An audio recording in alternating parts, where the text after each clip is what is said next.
എല്ലാവർക്കും നമസ്കാരം. റൂൾ 38 ട്രാൻസ്ഫറുമായി ബന്ധപ്പെട്ട് നിരവധി സംശയങ്ങളാണ് ഇൻസ്റ്റാഗ്രാം മെസ്സേജിൽ ഞങ്ങൾക്ക് വരുന്നത്. ഇന്ന് ആ സംശയങ്ങളെ പറ്റി നമുക്ക് നോക്കാം.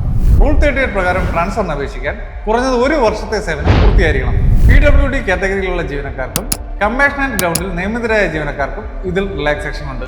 ഒരു ജീവനക്കാരന് അദ്ദേഹത്തിന്റെ മുഴുവൻ സർവീസിനിടയിലും 2 ഇന്റർ സർക്കിൾ ട്രാൻസ്ഫറും 2 ഇൻട്രാ സർക്കിൾ ട്രാൻസ്ഫറും അനുവദനീയമാണ്. എന്നാൽ ഒരേ വിഭാഗത്തിലുള്ള ട്രാൻസ്ഫർ ലഭിക്കണമെങ്കിൽ 3 വർഷത്തെ ഇടവേള നിർബന്ധമാണ്. ഉദാഹരണത്തിന്, നിങ്ങൾ ഒരു ഇന്റർ സർക്കിൾ ട്രാൻസ്ഫർ നേടിയിട്ടുണ്ടെങ്കിൽ അടുത്ത ഇന്റർ സർക്കിൾ ട്രാൻസ്ഫറിന് അപേക്ഷിക്കുവാൻ പുതിയ യൂണിറ്റിൽ 3 വർഷത്തെ സേവനം പൂർത്തിയായിരിക്കണം. പക്ഷേ ഇന്റർ സർക്കിൾ ട്രാൻസ്ഫർ നേടിയ ഉടൻ തന്നെ ഇന്റർ സർക്കിൾ ട്രാൻസ്ഫറിന് അപേക്ഷിക്കുവാൻ ഈ 3 വർഷത്തെ നിയന്ത്രണം ബാധകമല്ല. ജീവനക്കാരന് ഓൺലൈൻ പോർട്ടലിലൂടെ നൽകിയ ട്രാൻസ്ഫർ അപേക്ഷ ഏത് സമയത്തും പിൻവലിക്കാൻ സാധിക്കും.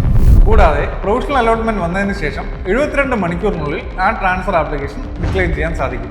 എന്നാൽ 72 മണിക്കൂറിന് ശേഷം ഫൈനൽ ട്രാൻസ്ഫർ ഓർഡർ വന്നതിന് ശേഷമാണ് ഡിക്ലൈൻ ചെയ്യുന്നതെങ്കിൽ ഒരു ട്രാൻസ്ഫർ അവസരം ഉപയോഗിച്ചതായി കണക്കാക്കും. അതിനാൽ ഫൈനൽ ട്രാൻസ്ഫർ ഓർഡർ വന്നതിന് ശേഷമാണ് തീരുമാനം എടുക്കുന്നതെങ്കിൽ ഈ വ്യവസ്ഥ ശ്രദ്ധിക്കണം. ഇനി റൂൾ 38 ട്രാൻസ്ഫറുമായി ബന്ധപ്പെട്ട് എന്തെങ്കിലും ഡൗട്ട്സോ ക്ലാരിഫിക്കേഷനോ ആവശ്യമുണ്ടെങ്കിൽ കമന്റ് ചെയ്യുക. ബൈ.